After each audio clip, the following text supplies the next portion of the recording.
अस्सलाम वालेकुम नाज़रीन। ड्रामा सीरीज़ ए इश्क़ जुनूं एक इंतहाई खूबसूरत और इंटरेस्टिंग ड्रामा लग रहा है, क्योंकि ये आया है ड्रामा सीरीज़ कभी मैं कभी तुम की जगह पे। और कभी मैं कभी तुम की कामयाबी तो आपने देख ही ली, किस कदर सुपर हिट रहा ये ड्रामा। और इसके मुकाबले में अब जो ड्रामा आना था वो फिर कोई ब्लॉकबस्टर तो होना ही था। तो आज इस ड्रामे की कहानी जो है वो घूमती है दो भाई जो कि इंतहाई रिच फैमिली से उनका ताल्लुक है।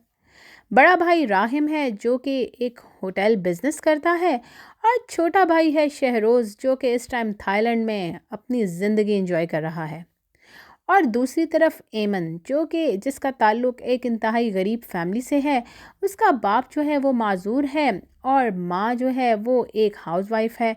एक भाई है जिसको ब्लड कैंसर है, और उसको हर 2 महीने बाद ब्लड लगता है। और इसलिए एमन जो है वो एक स्कूल में जॉब करती है, और उसको अपने घर की ज़रूरियात पूरी करने के लिए बहुत मेहनत करनी पड़ती है।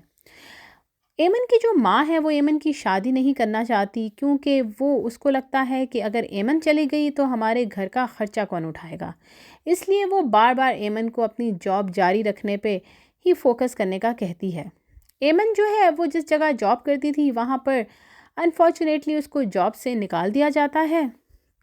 और उसका कसूर सिर्फ इतना होता है कि वो हक के लिए आवाज़ बुलंद करती है, और एक स्कूल के लिए एक बहुत बड़ी डोनर मैडम आफिया के सामने ये बात जो है वो खोल देती है कि स्कूल को देने वाली डोनेशंस जो है वो स्कूल के ऊपर खर्च नहीं होती। अब मैडम आफिया उसकी इस बहादुरी से बहुत ज़्यादा मुतासिर होती हैं, और उसको अपना कार्ड दे के जाती हैं और कहती हैं तुम जैसे लोगों की इस मुल्क को बहुत ज़रूरत है। तुम बहुत ब्राइट बच्ची हो और तुम बहुत आगे जाओगी। अगर तुम्हें ज़िंदगी में कभी भी मेरी ज़रूरत पड़े तो मुझे ज़रूर फ़ोन करना। अब एमन को क्या पता था कि फ़ौरन ही उसको मैडम आफिया को फ़ोन करना पड़ जाएगा, क्योंकि उसकी जॉब जो है वो स्कूल एडमिनिस्ट्रेशन ने फ़ौरन ही ख़त्म कर दी, क्योंकि उन्होंने उसको मैडम आफिया से बात करते हुए सुन भी लिया था और देख भी लिया था। अब एमन के सामने पहाड़ जैसी ज़िंदगी, उसके घर की ज़रूरियात और उसके छोटे भाई का इलाज, ये सब कुछ इतने बड़े उसके सामने चैलेंजेस थे कि उसको मैडम आफिया को फ़ोन करना ही पड़ गया। और मैडम आफिया ने उसको कहा कि तुम मेरे बेटे के होटल में चली जाओ, राहिम नाम है उसको, और वो तुम्हारा ज़रूर तुम्हारे लिए कुछ ना कुछ करेगा और तुम्हारे लिए जॉब का बंदोबस्त कर देगा। अपने बेटे को वो फ़ोन करती है और कहती है कि बेटा एक लड़की आएगी एमन नाम की, उसको कहीं ना कहीं एडजस्ट ज़रूर कर देना, बहुत नीडी है। अब राहिम जो है वो इसमें दिखाया गया है कि इंतहाई प्राउड और रूड किस्म का बिजनेसमैन है जो कि होटल बिजनेस करता है। और जब एमन उसके रूम में आती है तो एमन उसको सलाम करती है तो वो उसका जवाब तक नहीं देता, और बहुत रूडली उसको कहता है कि आपकी जो क्वालिफ़िकेशंस हैं उसके मुताबिक हमारे होटल में कोई भी जॉब नहीं है, लेकिन आपकी सिफारिश इतनी बड़ी है कि मुझे आपको जॉब देनी ही पड़ेगी। तो एमन आगे से उसको कहती है कि आप मुझे किसी सिफारिश के बेस पे प्लीज़ मुझे जॉब मत दीजिए। अगर मेरी कैपेबिलिटी के बराबर इस होटल में कोई जॉब नहीं है तो ठीक है, मैं कहीं पे और जॉब ढूंढ लूँगी।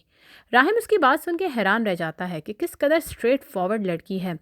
और उसको कहता है कि आप तो बहुत नीडी हैं, आपको अगर कहीं और जॉब ना मिली तो क्या होगा। तो आगे से एमन कहती है कि मैं हार्ड वर्क पे बिलीव करती हूँ, यहाँ नहीं तो कहीं ना कहीं तो मिल ही जाएगी। लेकिन राहिम जो है वो उससे काफ़ी मुतासिर हो जाता है और उसको कहता है कि नहीं, आप यहाँ रुकें, मैं आपको होटल में जॉब दे दूँगा।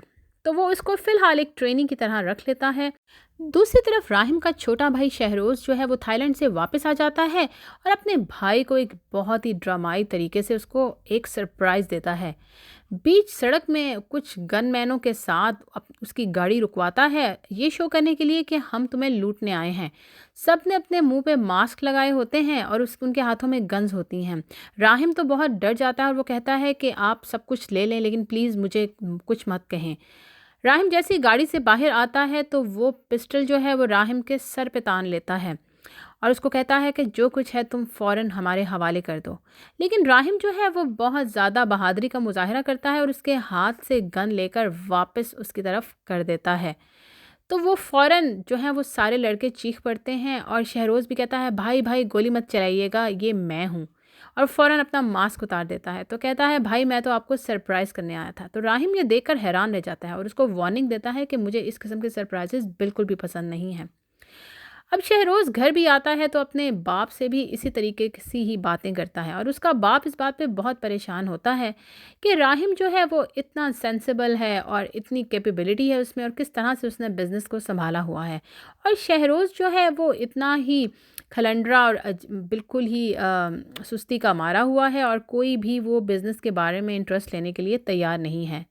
लगता तो ऐसा ही है जैसे राहिम और शहरोज़ जो हैं दोनों सौतेले भाई हैं, क्योंकि जब फ्लैशबैक्स में दिखाते हैं कि राहिम की माँ जो है वो किस तरह से शहरोज़ को खाना खिलाती है लेकिन राहिम को बिल्कुल भी तवज्जो नहीं देती, और राहिम को फिर किस तरह से उसके बाबा खाना खिलाते हैं और राहिम हमेशा ये सोचता है कि काश मेरी मामा भी मुझे खाना खिलाएं।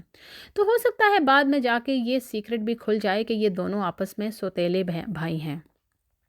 अब दूसरी तरफ एमन जब होटल में काम करना स्टार्ट करती है तो शहरोज़ एक दिन ऑफिस आता है और वो उसको एमन को देख लेता है और देखते साथ ही वो कहता है कि ये कितनी खूबसूरत लड़की यहाँ पे जॉब कर रही है। एमन का हुस्न पहली नज़रों में ही उसका होश उड़ा देता है और वो बहाने बहाने से एमन के आगे पीछे घूमना शुरू हो जाता है, कभी उसका रास्ता रोकता है तो कभी उसको तंग करता है। एमन बहुत परेशान हो जाती है और जब वो पूल के पास किसी क्लाइंट को अटेंड करने आती है तो वहाँ पे शहरोज़ जो है उसको धक्का देके पानी में गिरा देता है।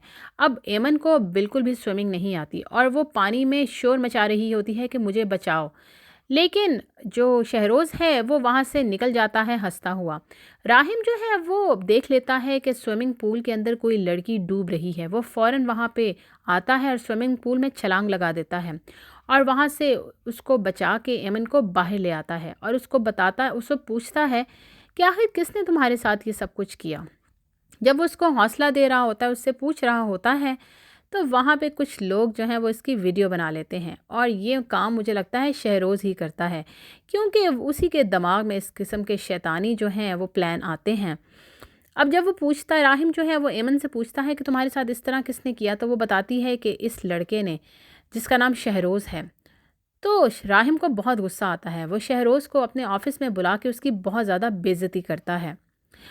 अब शहरोज़ को इस बात पे बहुत गुस्सा आता है कि एक छोटी सी एम्प्लॉय के लिए मुझे मेरे भाई ने इस कदर ज़लील किया है।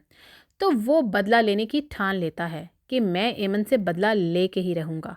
अब आगे आने वाली किस्तों में हम ये भी देखेंगे कि किस तरह से वो एमन को नुकसान पहुंचाएगा और किस तरह उसकी इज़्ज़त ख़राब करेगा, और जब उसकी इज़्ज़त पे दाग लग जाएगा और इस तरह से पोर्ट्रे करेगा कि जैसे ये सब कुछ जो है वो राहिम ने किया है और इल्ज़ाम जो है वो राहिम पे लग जाएगा, और फिर जिस तरह से एमन जो है वो पुलिस को बयान देगी और राहिम जो है वो जेल की सलाहों के पीछे चला जाएगा और यहीं से कहानी में आएगा एक बहुत बड़ा क्लाइमैक्स। अब देखना ये है कि एमन जो है वो अपने इज़्ज़त पे इस लगे दाग को के बाद किस तरह से आगे अपनी ज़िंदगी गुजारती है, और राहिम जो है वो अपने ऊपर लगे इतने बड़े इल्ज़ाम की सफाई में क्या कहेगा, और शहरोज़ का भांडा क्या सबके सामने फूट जाएगा। और रामीन रामीन का तो ज़िक्र नाजरीन रह ही गया। रामीन जो है वो राहिम की मंगेतर है और ये दोनों आपस में बहुत ज़्यादा मोहब्बत करते हैं। जब राहिम के साथ ये सब कुछ हो जाएगा तो रामीन जो है वो क्या इस मामले को कैसे डील करेगी और वो क्या करेगी, ये सारी अपडेट्स जानने के लिए हमारे साथ रहिएगा। हमारे चैनल को भी सब्सक्राइब कीजिएगा और अगर वीडियो अच्छी लगी तो ज़रूर लाइक कीजिएगा। Thank you so much. Allah हाफ़िज़।